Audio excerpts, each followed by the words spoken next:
Hi, my name is Jim Randel. I grew up in Sandusky, Ohio, which happens to be the roller coaster capital of the Midwest. So as a young person, I spent a lot of time riding up and down roller coasters, which happened to be great preparation for life as an entrepreneur. After getting out of law school, I started doing business deals. I had some home runs, I had some turkeys, but today I can do pretty much whatever I want, and what I want is to share what I've learned with others. Part of the problem isn't just the modification of existing mortgages in trouble. There's also this buyer psychology that, in late September and October, the housing market has been pretty much flatlined. And so modifying existing mortgages is certainly part of the problem, but how do we get the buyers back into the market? How do we encourage a buyer psychology? What's a hedge fund? I should know that, our daughter. No? We're going to toss the question to Barry. Could I decline the answer on that? Yeah. Oh, it's something to do with a company. I have no idea, though. I don't have any money, so I'm not concerned with hedge funds, but I imagine it's something you'd hide behind. Well, that's a terrific answer. Actually, completely wrong, but a terrific answer. Now, I'm about to do something which each of you probably does every day or so.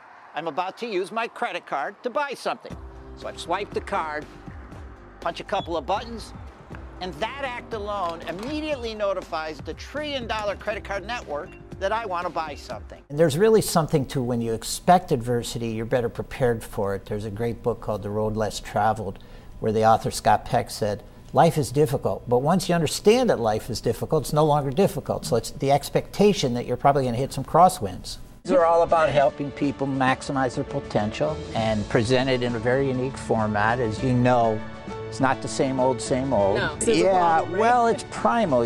Hieroglyphics have been around 30,000 years and words 5,000 years. Right. So we're trying to do something visual and energetic and edgy and fun and entertaining, and here it is. Some people think the government, state and federal regulators and overseers can protect them from deceitful investment products. Unfortunately, that's not the case.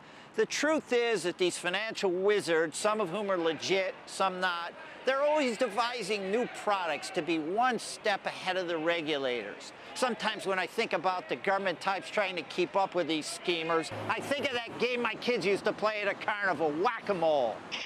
When shady lenders and brokers started pushing subprime mortgages to people who couldn't afford them, it took years before the regulators caught up. But by that time, some of these same creeps had moved on to selling unlawful debt resolution services to their now debt-laden customers trying to fend off bankruptcy.